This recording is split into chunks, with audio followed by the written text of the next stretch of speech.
Shooting it raw? Yes, shooting it raw. In a simple way, it's like a way of preserving memory. It's a way of preserving memory. You can say it's a way of preserving a memory.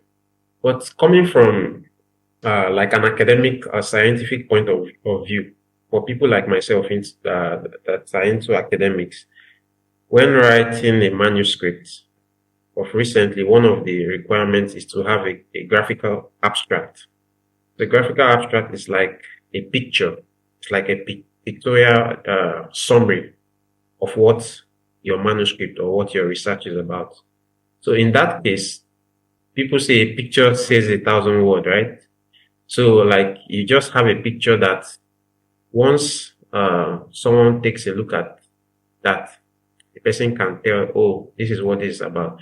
So from one perspective, it's a way of, from a personal perspective, it's a way of preserving like one's daily activity, one's daily life, and like capturing that moment.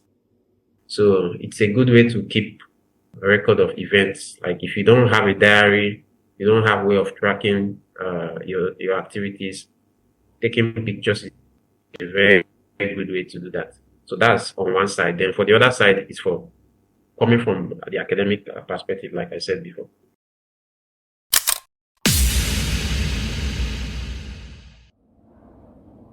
I'm in the padded room. I'm in the padded cell.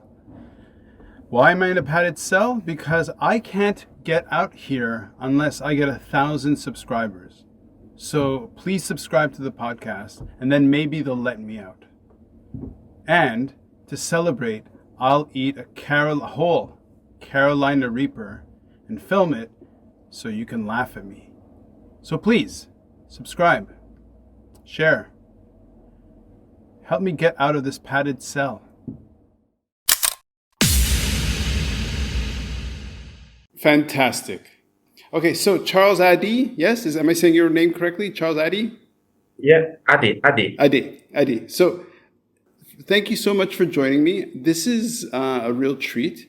I think you're the first person that I have who is properly in mainland China, even though I'm in Hong Kong. We're like neighbors, I guess. Yeah, of course. Thank you so much for joining me. And through your photographs, we're going to get to know who you are and why I reached out to set this up, because we've been chasing after each other, but finally we're here. And so thank you very much. I'm really pleased to talk to you. Yeah, I'm also very, very glad speaking with you today. Awesome. Okay, so let's just go into the first photo, and then in that way. But before we do that, where are you right now? So I'm in Hong Kong, and I'm sitting in the shared office. It is Sunday night. Oh. It is, so thank you. Okay, it's the only time we could really get together to talk. But where are you?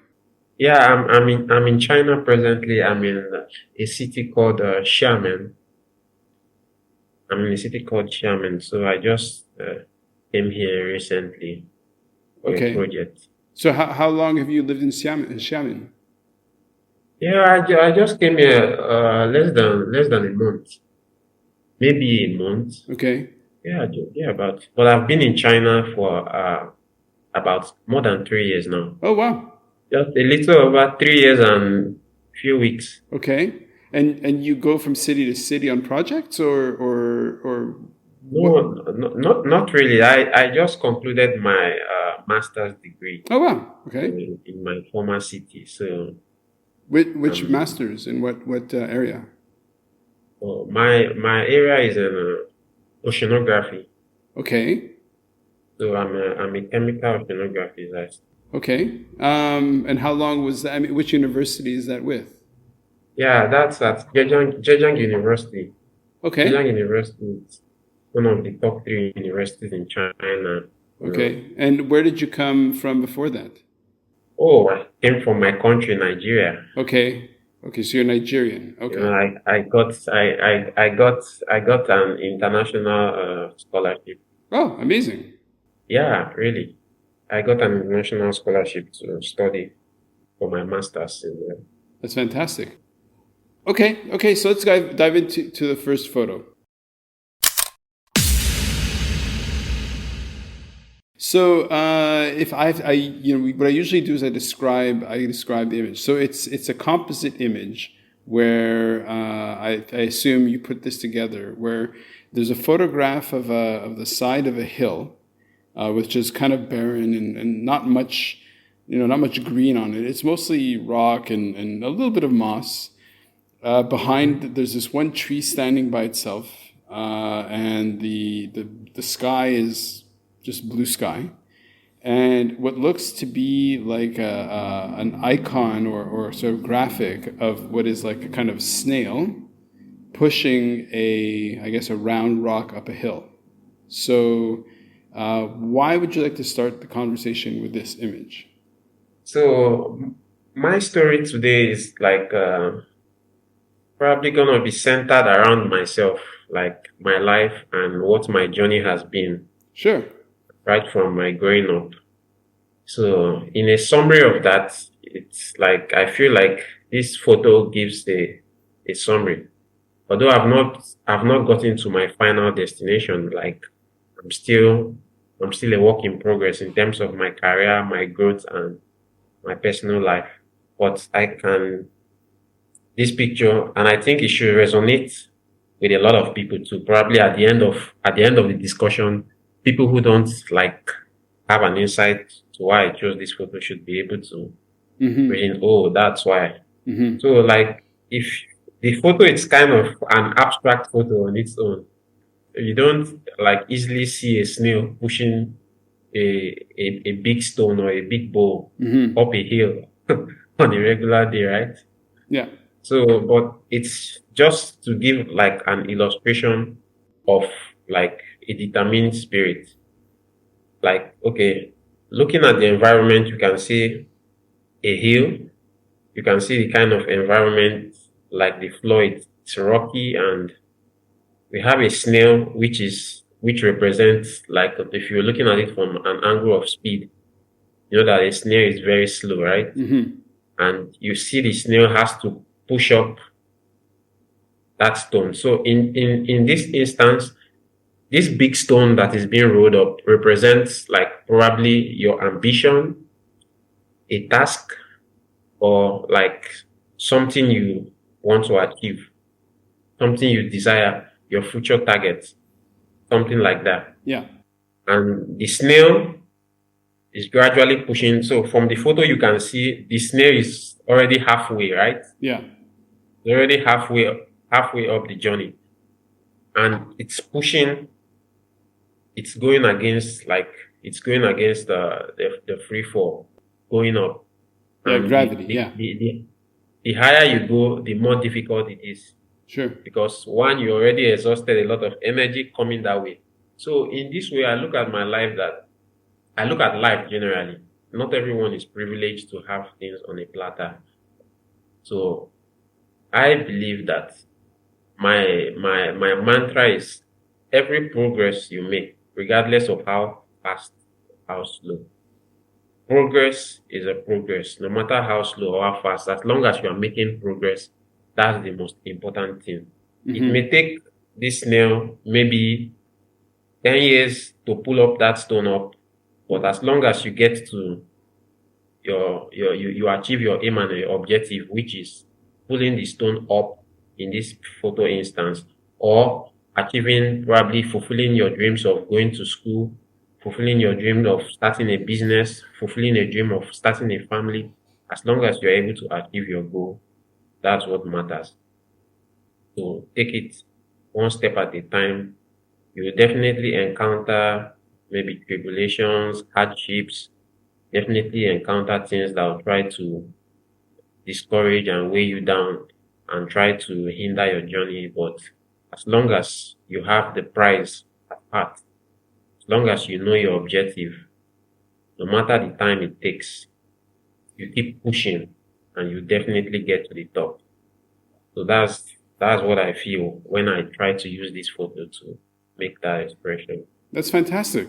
So when somebody presents themselves like this, and and says, okay, well, this is how I'm going to set this up. My immediate response is, okay, well, what were the hardships? Like, here you are, this guy who moved to China.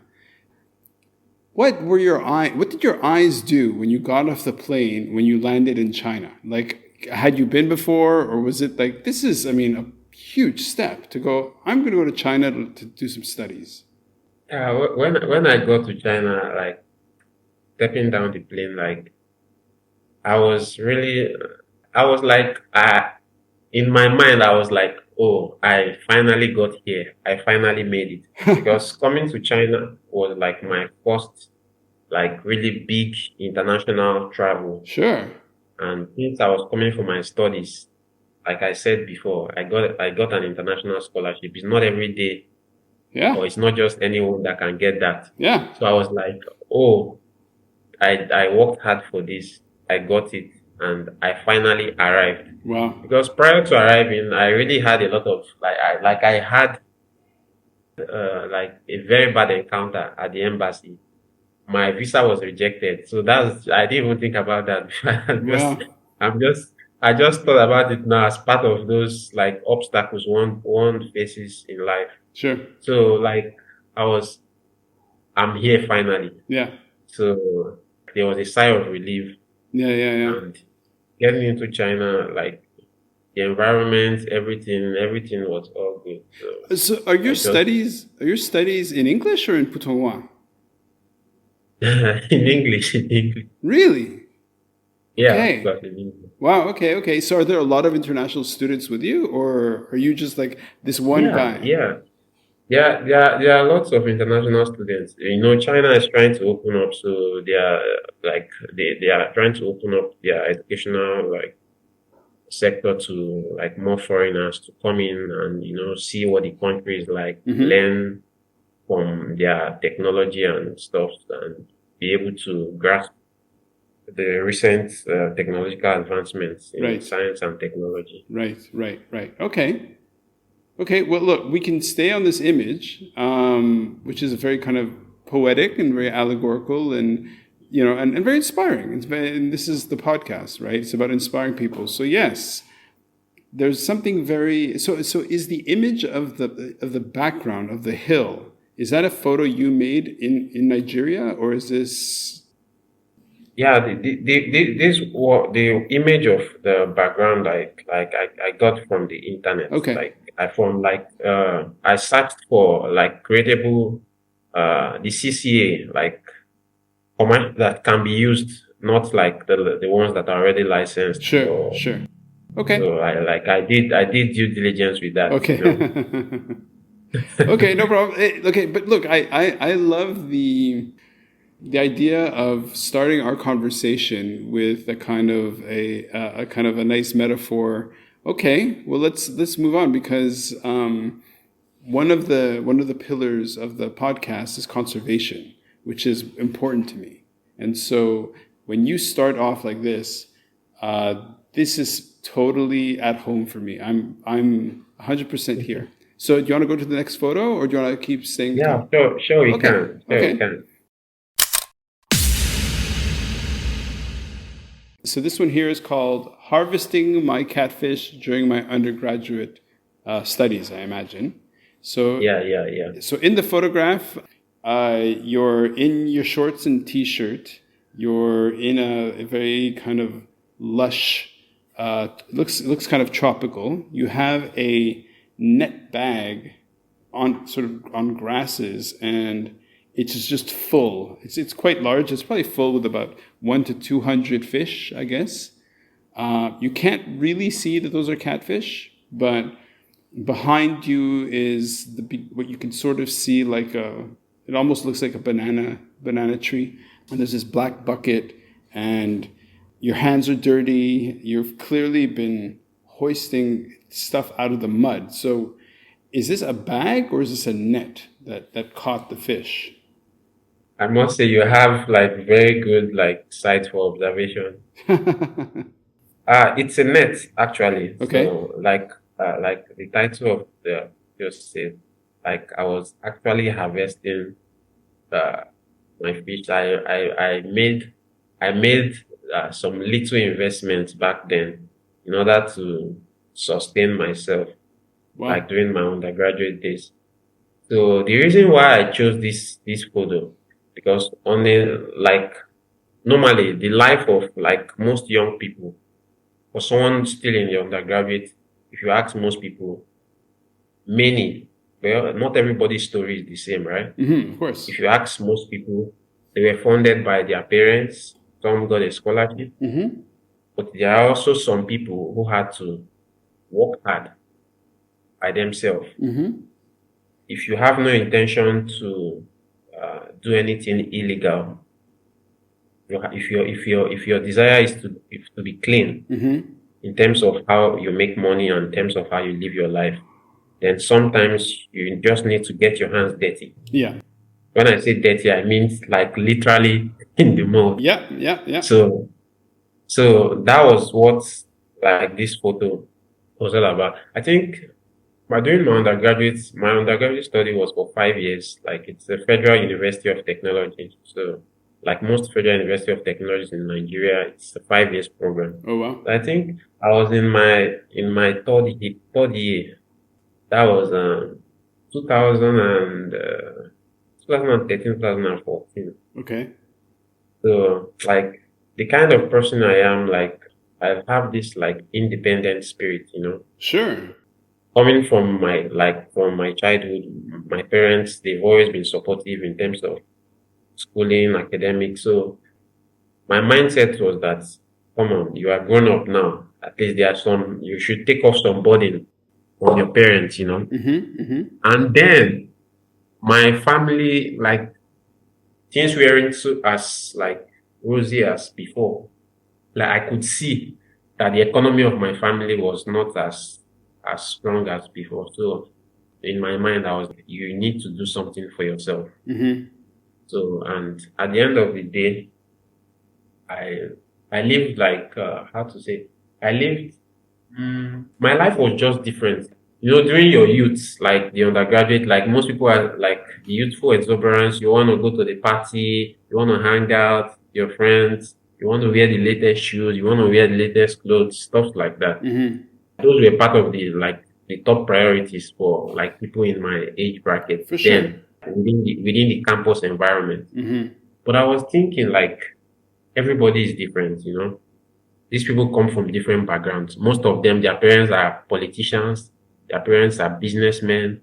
Most of them, like, they have come from very rich backgrounds, and I can't compare myself with people. Everyone comes from different origins. So I was like, I have to do what we have a saying in Nigeria: cut your coat according to your size.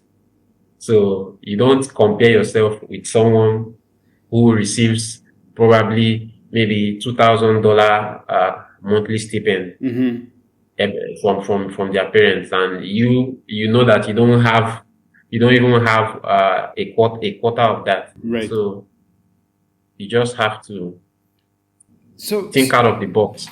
okay. So in the image, who's making the photograph? Who's holding the camera?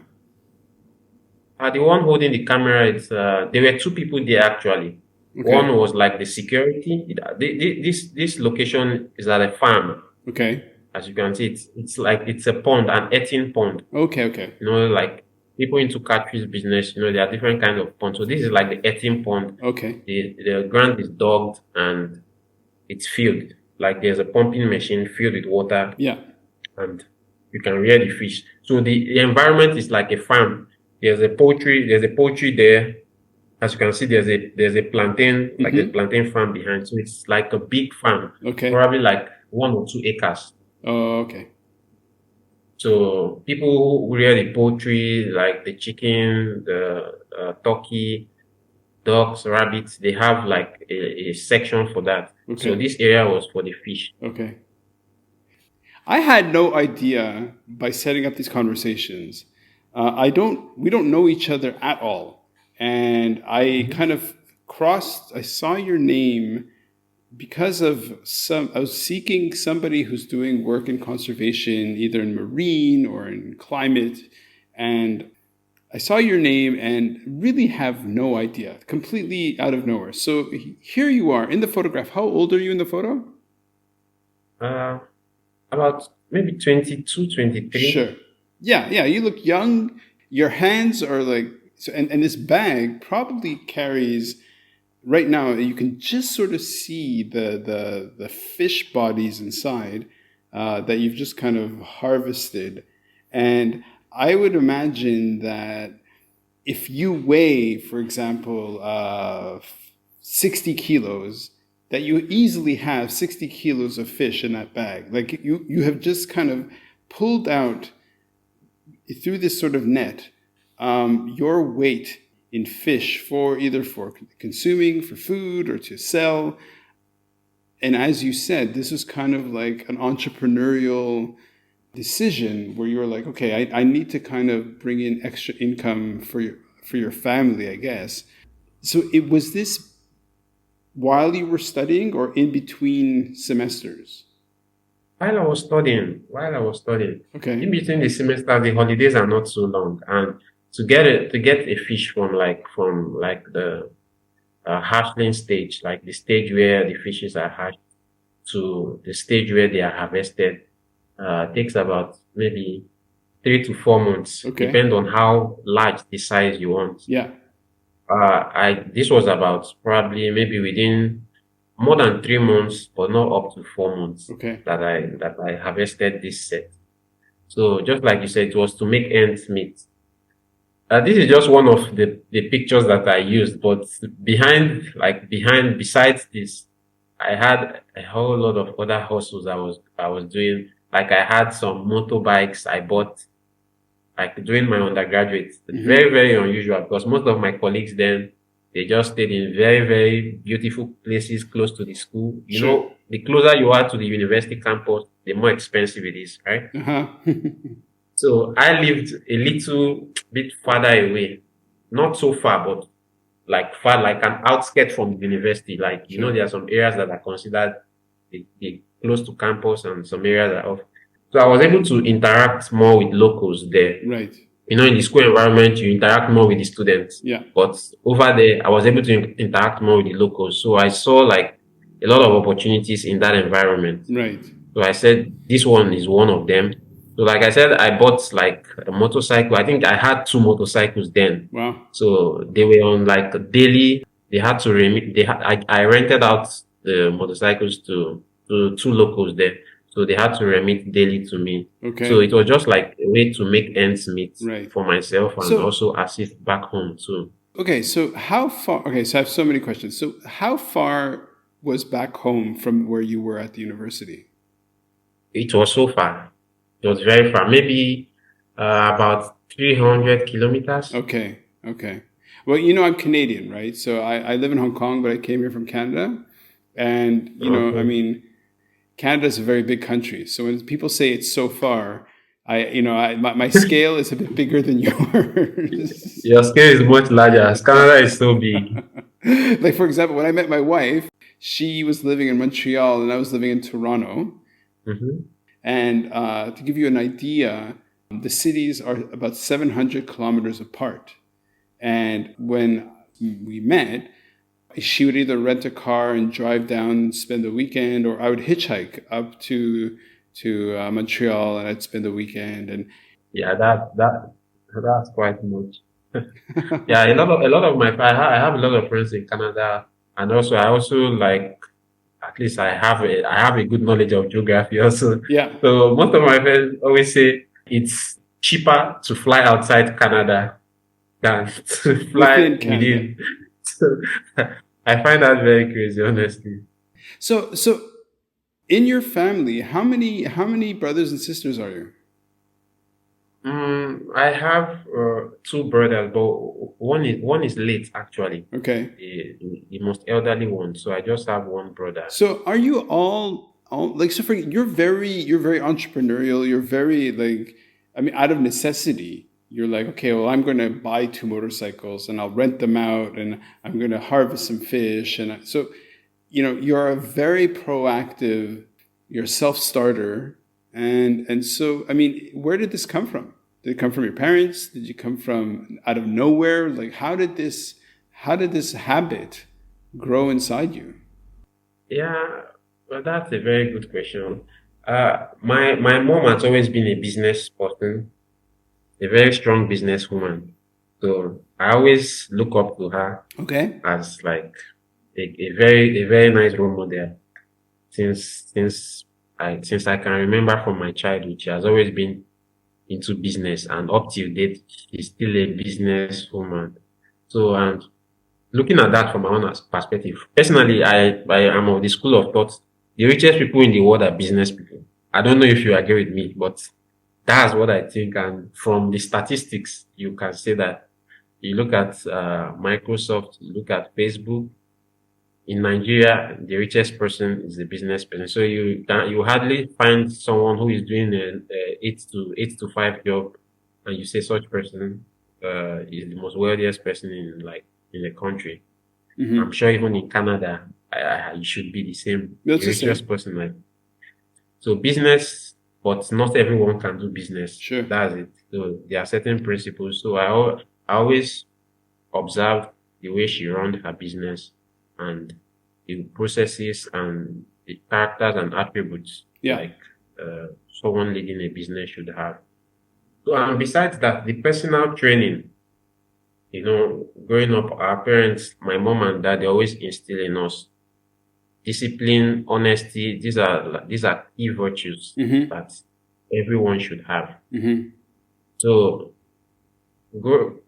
back then in school, definitely not everyone's character is the same. You definitely Sure. find people who steal, definitely find people who maybe join cultism, they extort people, they commit fraud. But right from a very young age, such idea never runs through my mind. Mm-hmm. So we're always brought up, you work hard and make a way for yourself that way. So that was why I, going back to the first photo, things may not be rosy, things may not be going smoothly, but just keep pushing, keep persevering, and you get to the end of the tunnel. So Sure. that was it for this photo. Yeah. It wasn't easy, honestly. I'm not going to lie to you. Back then, a lot of my colleagues, they wear the most fancy clothes, the most fancy shoes, and stuff like that. I had to save. Any money I was getting, instead of thinking of how to wear the latest Versace or Nike, I was thinking of how can I buy more feed? Because Mhm. these fishes you see, they look very small, but they eat. In fact, they eat more than we humans. Mhm. Because today, okay, night 8:34 p.m. Maybe I've just eaten only once. But these fishes, they can't skip. They must not skip any meal. Sure. They have to eat their breakfast, their lunch, their dinner. Yeah. So sometimes any money that gets into my hand, I don't think about myself. I think about the fishes first. Mm-hmm. So those are one of the things one has to consider when doing stuff like that. So So then it wasn't so easy for me. Sometimes I had to starve for some few days just so the business could run. So besides that, so many other things. So it wasn't easy back then. yeah. So Charles, like one of the pillars of the podcast. So one of them you heard is conservation. One of them is creative expression, which explains the photography side. But one of the pillars is something that I do professionally, which is in terms of my training, which is in this thing called service network leadership, right? And this program was one that so this is what's funny. Okay, so you were born in Nigeria, yes? Mm-hmm. Okay, Yes. I was born in Israel. Okay, I grew up in Canada. I come to Hong Kong and I meet this retired businessman who, now you've heard of DHL, yeah? Yeah, of course, DHL. Yeah, so DHL, big company. So he was one of the original founders of DHL. And here's what's Wow. really interesting about our conversation, you and me. So Po Chung, who founded DHL, he studied fisheries management in university.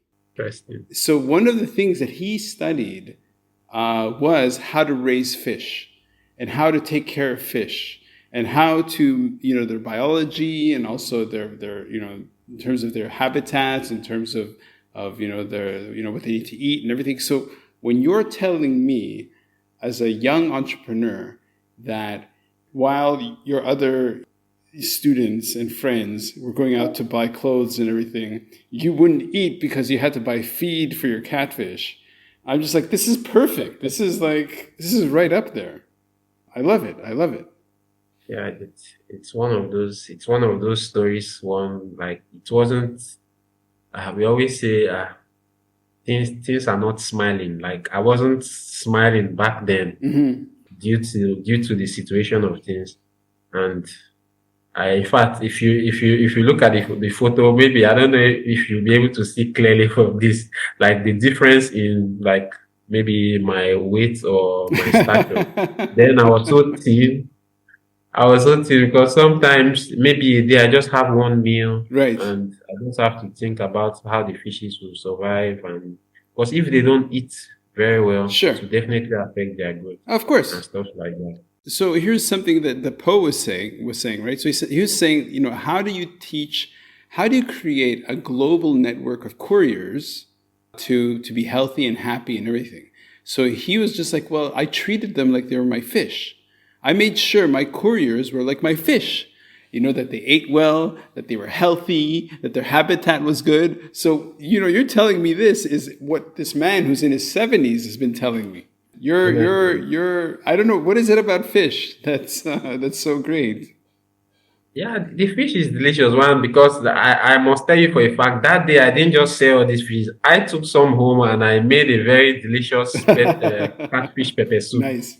And I ate very happily. Like, I took photos, I sent to my mom, I sent to my brothers and my family that, wow, this is my product. Yeah. I made this. And this was just off the harvest. I processed it, like I dried it up and processed it to preserve it. And I sent some home back to my mom. And they were like, wow, this is big and this is nice. When I got home, like sometimes, like during the intersemester break, I located like a fish farm over there in my state where I live. And I bought a tank, like this artificial tank, the big one.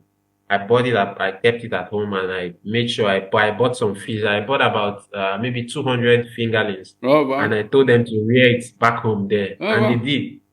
And when I left, they kept telling me, oh, this fish you kept for us is a lifesaver. In fact, it was like a new experience for them. Sure. Because the way things are back home, sometimes, you may just get an impromptu visitor, or sometimes maybe economy is down, Yeah. and maybe you want to eat something fancy and the money is not enough. Yeah. But look at your backyard, you have a big tank of fish ready to eat. There you go. So sometimes they just call me, this fish that you kept for us here is really saving us. Sometimes we just have some unexpected guests and we just take one or two of these fishes and cook a very delicious meal. So where I was so fulfilled, like, this is really, like, it's really touching. I can see it on your face. It's even now, just thinking about it. Yeah, thinking about it, there's no one I tell that doesn't feel, oh, wow, it's a very nice idea. Yeah, it's great. Yeah. Okay, well, since you said it's a very nice idea, how about we jump to the next photograph? Okay.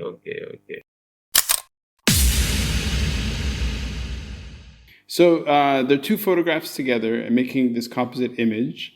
On the left, it's the same group of people because everybody's wearing the same shirt. I can see it's the same group of people. So was it on the same day? I assume it's the same day? Yeah, it was on the same day. Nice. So there are 2, 4, 6, 7 people in the photo. You're obviously celebrating. I think there's a box of, could be pizza. It could be something else. There's a bottle. Yeah, pizza and a cake. Yeah, a cake. Okay, yeah, you're right. Yeah, a cake. There's a champagne. There's something that looks like it could be beer. Could be something else. No, not beer. I don't know. Not beer. We're all adults. It's fine. What is significant about what I'm looking at right now? Okay, so like I said, from the previous image, I was still in my undergraduate. And after the hustle, the struggle, mixing work with academics, everything turned out fine. I graduated with a second class upper honors, Nice. which I'm a Christian. I'm from Nigeria and I come from a Christian background, and I like faith. Faith is an important it was an important part of my upbringing, and it still is. Okay.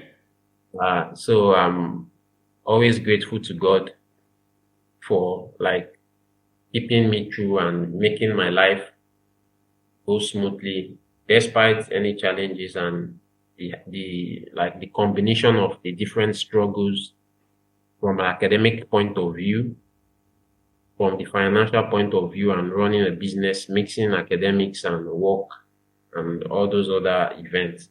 So I came out, I was one of the best in my department, and that was why, like I said, I'm where I am. So in this photo, this photo was taken in 2018. So this photo was a send-off party for me Okay. when I was about to leave for China. So why I chose this photo was because the way I was celebrated on this day, on that day, I was kind of shocked because I never expected that I would be celebrated in that way, like in such magnitude. So it was a surprise party to send you off. Yeah, it was a surprise party. Nice. It was a surprise party. On the left, on the left photo, on the extreme left, the man with the champion in front. Right. That's like one of the biggest Okay. bosses in the IT department. Then the lady in black by the extreme right, that was my immediate supervisor and boss. Okay. Of late memory. She passed on last year. So sad. Oh no. These were like senior staff members of my company, and they came in to celebrate with me and my department. The other people are also my departmental colleagues, and I was very moved by the kind of appreciation and love and the kind of farewell I received on that day. Sure. And why I found it so touching was that I had only joined them working here for just 2 months. Oh wow. So, and I think I was the newest person there, but I have my ethics. Anything worth doing is worth doing well. When I joined the company, it's an insurance company, like a very strong insurance company back home in Nigeria. It's American insurance company, short form of ICO. Okay. So, like I was in the customer service department. The customer service is the representation of the company. The Sure. first people you have contact with in every company is the customer service. So if your customer service is not projecting a good image, you are definitely going to lose customers and all that. Yeah. So I joined the company and I distinguished myself in terms of customer company relations, Wow. in terms of like the development of the procedures. In 2 months. Yeah, in 2 months. Nice. In 2 months. And everybody felt my name all the way to the Oh headquarters. wow, man. When I left, they said, "Oh, this guy is leaving. Charles is leaving." From the headquarters, I was shocked. I heard this from behind the scene after I already left. They said, "Oh, that Charles." Nice. So that was the kind of impact I had there, but that was just normal me. So I was very surprised when they threw this very big party. You should understand, in a business setting like this, in order to throw a party like this, you have Sure. to cut short business time. Sure. So everything was put on hold. No customer was attended to. Everything was on hold just to celebrate me on that day. For somebody who'd been So, there for only 2 months, that's amazing. Yeah, I was there for just 2 months, That's and amazing. so that was one of the reasons that I was like, "Oh, these guys are so good." That's the idea behind these photos. Sure. Well, what I like is that, like, if we looking at the photographs, it's just a snap of a group of people inside an office.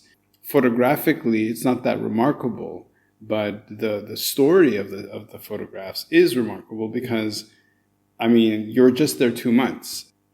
It's very interesting that you talk about your ethics and your character and how that was something that they picked up on very quickly, and it's sort of that shapes so much of what you do. And again, like I had no idea that this was going to be our conversation, but one of the important things I've done with Po Chung in service leadership is that your character is crucial when you're working in service.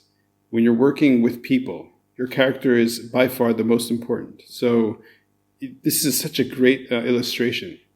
Oh yes, you can see that again.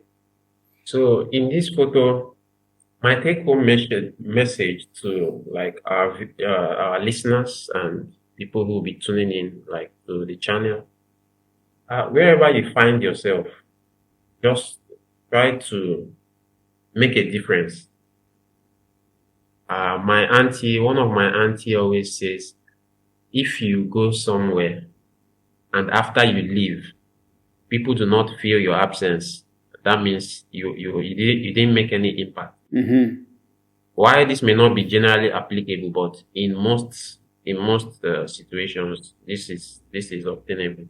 Sure. So wherever you find yourself, try to leave a good footprint. Yeah.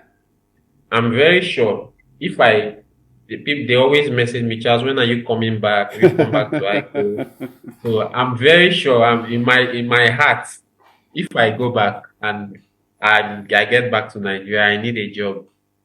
They can never turn me back. Right. Based on like the legacy I've left and what I did 2 during months. my short stay there. So Amazing. I believe in the things I did back. That's amazing. I think this is a perfect way to maybe move on to the next photo. Of course. Okay. Now this photograph here is okay. So you're in a very large. Okay, so more than half of the image is dominated by. I'm assuming this is your hand of you holding up something to the camera, and on it says something like Zhejiang University, and it's a brown. Yes. I don't know. It's a brown object with a gold print on it. And you're in a large room where I can see some students or something in the background. Or whoever's holding this or making the photograph is in an audience, so you can just see the part of the leg and what could be a bag. And so what is this image, and why? What is the symbolism of it? This image is one of my most recent like achievements. Mm-hmm. You know, like I said, the story has mostly just like evolved around myself from my childhood, Sure. Growing up to my present stage. So, like I said, although I've missed some stories, you know, a bit here, I got an international like scholarship to come to China to study for my master's degree in marine chemistry. So on this day was my graduation ceremony, and this was my graduation certificate.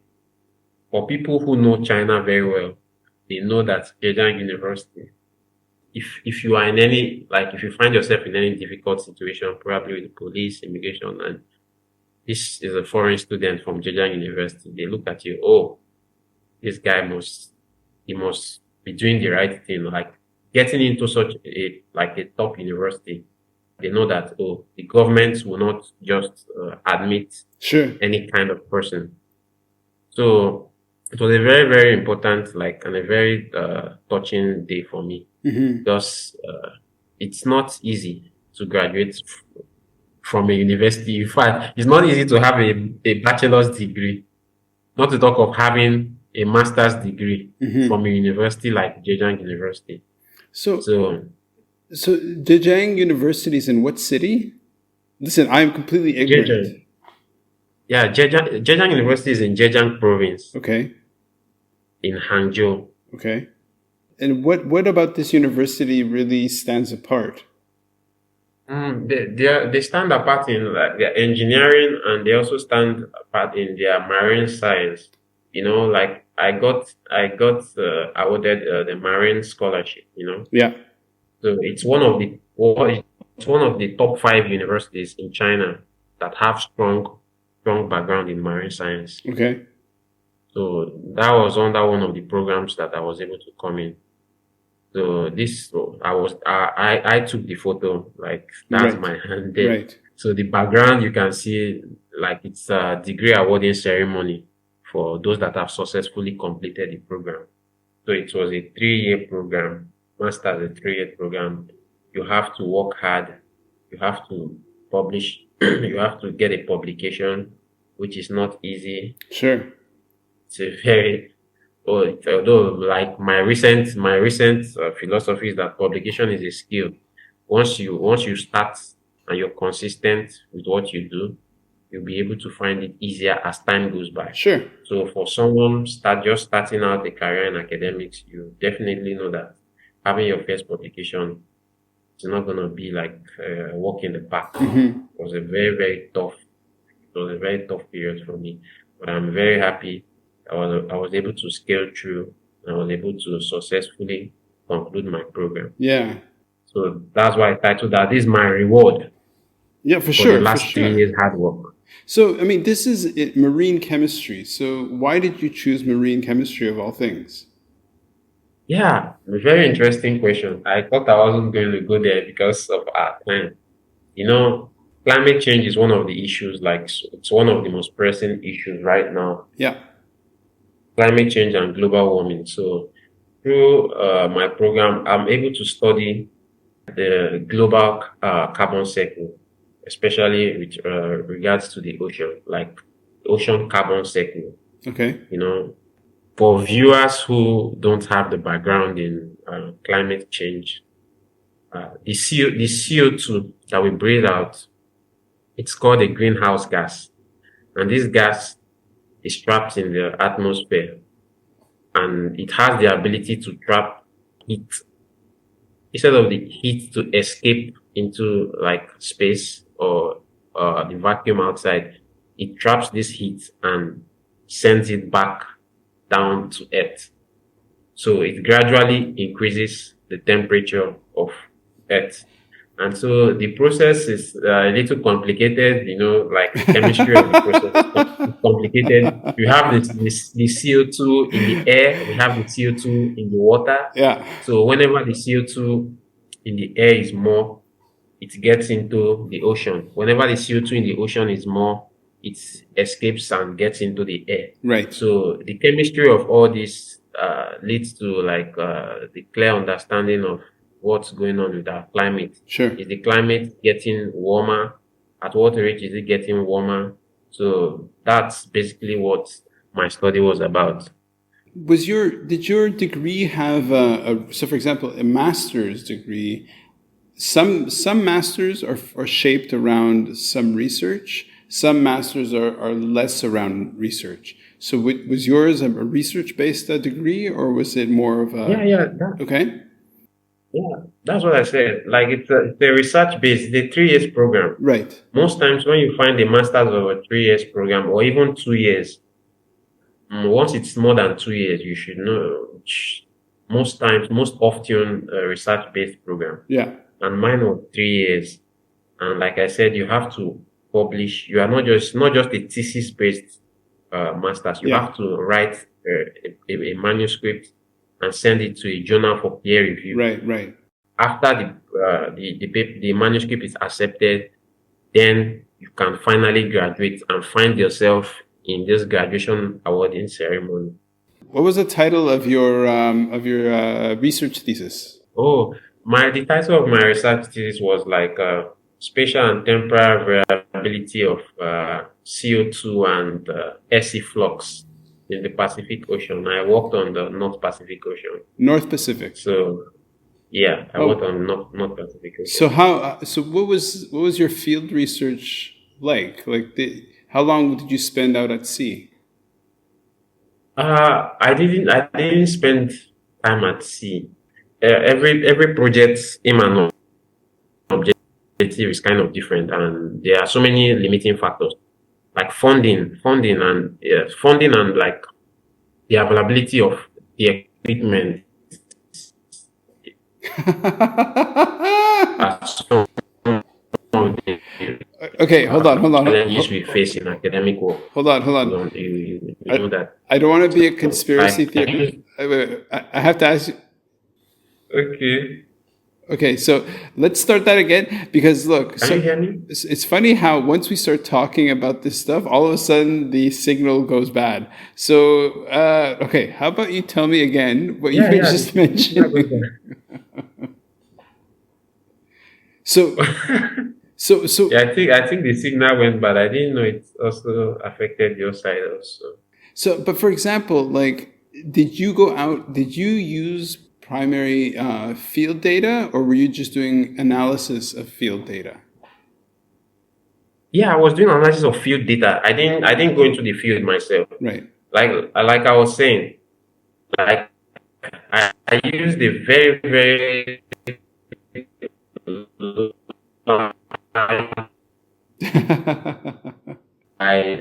by area surface area. I have to stop you. I have to stop you. I have to stop you. Stop.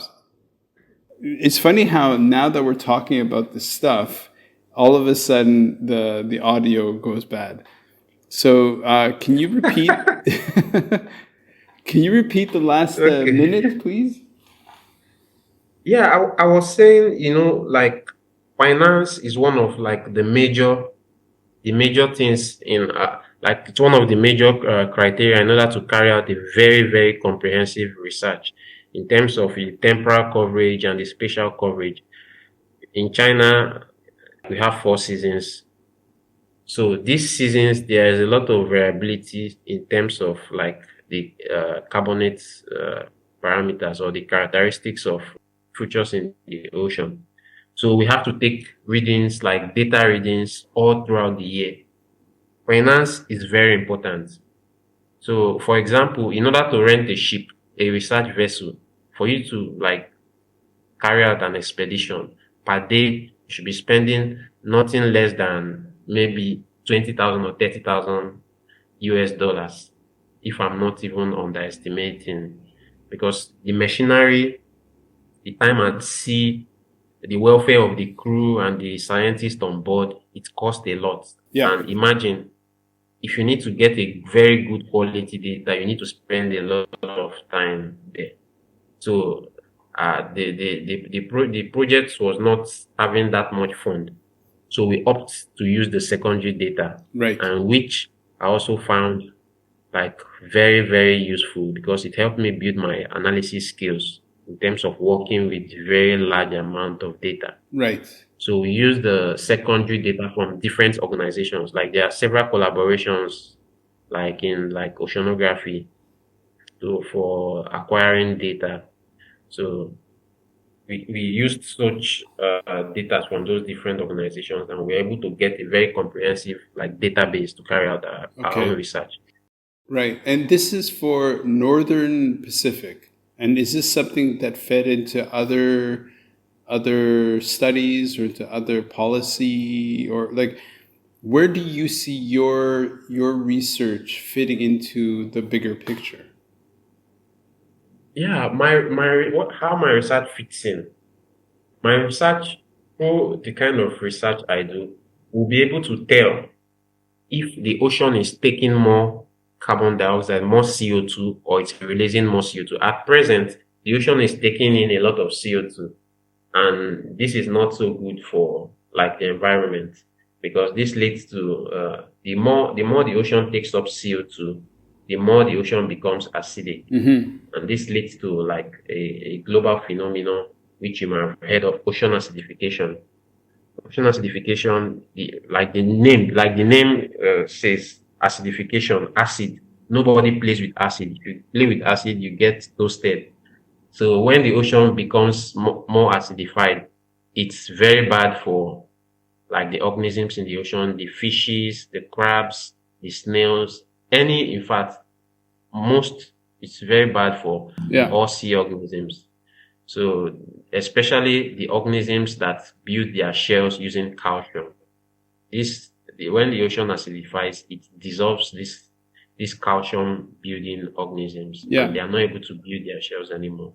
So this is going into like the scientific aspect. So I don't know if maybe people will be able to grasp what I'm saying. But in to cut the long story short, we are able to quantify how much CO2 the ocean is absorbing, at what rate is it absorbing, and the seasonal variation of how the ocean is behaving, given different processes that take place, like upwelling, river input, upwelling, and some other physical and biological activities taking place. So all this contributes to how the CO2 is being taken up by the ocean. Right.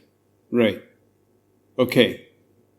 In terms of your department, yeah, basically how large of a network of researchers and students and professors are there?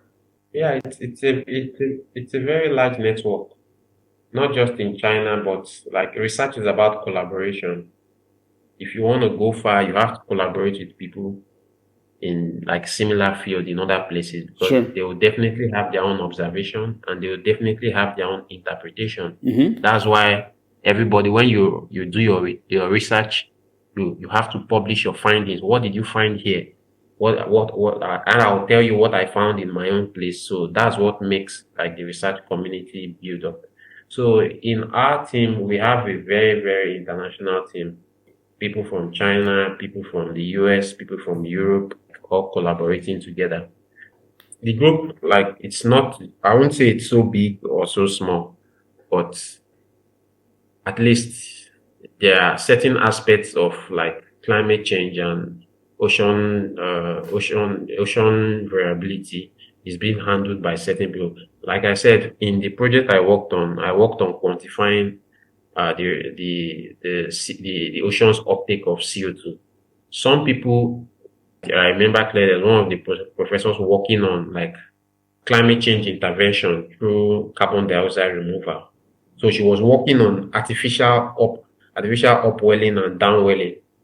For people who are not, who don't know about this process, upwelling is like a process whereby the water from below, deep down the ocean, is brought up to the surface. And this water is very rich in CO2, it's rich in nutrients.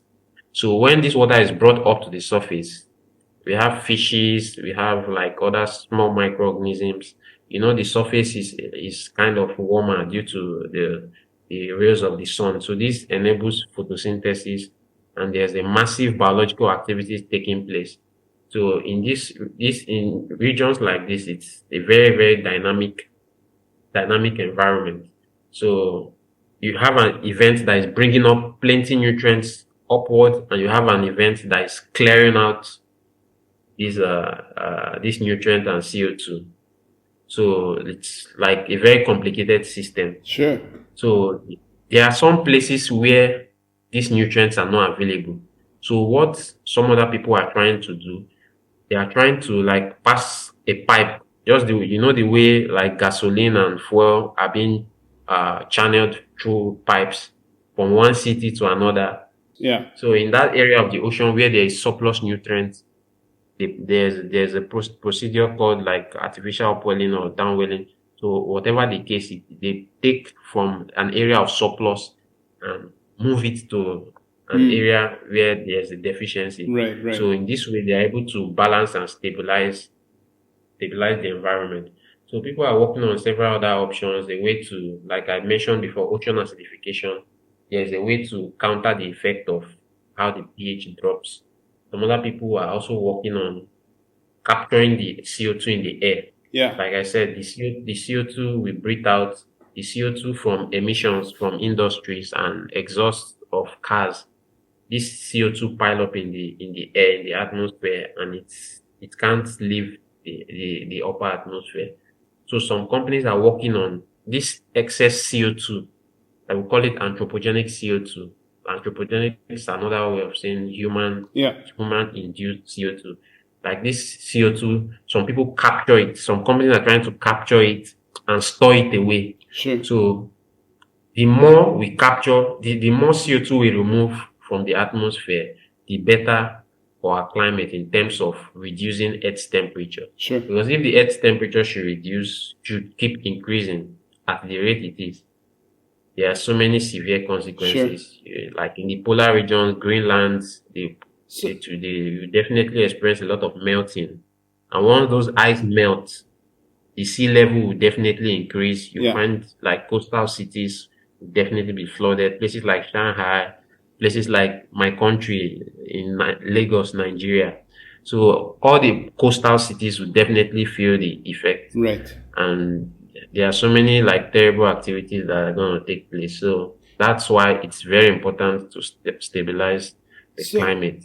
So that's where my research fits in. The beginning of the conversation really raised the awareness that your character and your values and your ethics are really important to you, right? And you clearly, have a different way of being in the world around you, right? So in terms of how you behaved during your studies, and now you get this scholarship. What is your overall feeling that you would like to convey to a person? It could be positive, but it could also be negative. How would you want to motivate people to become more aware of, or to connect better with how you feel and how you see the world? Like I said, from the onset, you have to have a positive mindset. I know there are so many people going through a lot in terms of experience. Probably they're not having the best of experience. Maybe life issues are too strong or too heavy for them, and probably they are not getting the best out of their expectation in life. Mm-hmm. Using my life as an example, from my humble background, I didn't let my environment and the kind of pressure that I experienced get to me. Right. You have to have to have a good focus. Mm-hmm. You have the focus in sight. Your final objective, the place you want to get to, you have to get there. Myself and many other Nigerians, like education is like one of the most important things every child should have. Mm-hmm. And if you find like among the statistics, you find that many Nigerians, they don't just have like a bachelor's degree. You find most of like the highest PhD holders find them from Nigeria. So it's not like this is a must, but it's always an addition. It's always a plus. Sure. There's no knowledge that is wasted. So, and when you are going towards a master's degree and a PhD, you know that you are definitely getting more advanced knowledge of whatever you are doing. Mm-hmm. So regardless of whatever the person wants or whatever the person desires, if you want to start a business, definitely it's not easy to get capital or to get investment. Don't lose hope. Mm-hmm. Whatever you are doing at the moment, if you have a small job you have and you are able to save some money, just keep doing that. Have a good character. Wherever you're doing, if you want anything you're trying to do, try to establish for your future plans. Make sure it's solid from a very good foundation. You have to persevere. It's not easy. That's my story. It's not easy, and the road is going to be tough. Yeah. But if you have your final destination at mind, that this is where I'm going, regardless of what encounter, I'm going to get to that place and I'm going to tell my story at the end of the day. Yeah. The rule of engagement is always the same. Yeah, you have to be focused. You have to be diligent. Your ethics, your work ethics, you have to have a good work ethic so that you'll be able to leave a good impression wherever you find yourself. Charles Addey, you're amazing. Thank you. Charles, thank you so much, man. You're a good man. You're really good. Thank you. I love what you're doing, and now hopefully people will have seen you and heard you, and I look forward to seeing what else you do. Amazing, amazing. Okay, have a good night. Yeah, you too. Take good care. Shooting it raw? Yes. Shooting it raw.